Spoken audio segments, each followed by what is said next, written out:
திருக்குவளை அருகே அருள்மிகு காத்தவராயன் ஸ்ரீ ஆரியமாலா ஸ்ரீ கருப்பழகி ஸ்ரீ சின்னான் ஆலய மகா கும்பாபிஷேகம் வெகு சிறப்பாக நடைபெற்றது.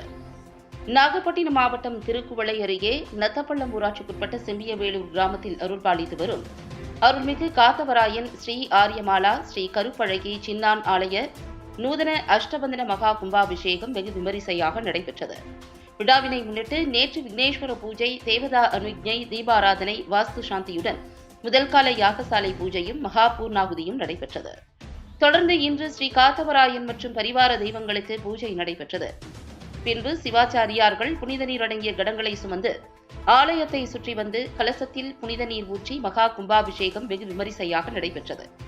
மகா கும்பாபிஷேக விழாவில் சுற்றுவட்டார பகுதிகளில் இருந்து ஏராளமான பொதுமக்கள் கலந்து கொண்டு சுவாமி தரிசனம் செய்தனர். பொதுமக்கள் அனைவருக்கும் அன்னதானம் வழங்கப்பட்டது. விழா ஏற்பாடுகளை ஆலய நிர்வாகிகள் மற்றும் கோவில் மருளாளிகள் சிறப்பாக செய்திருந்தனர்.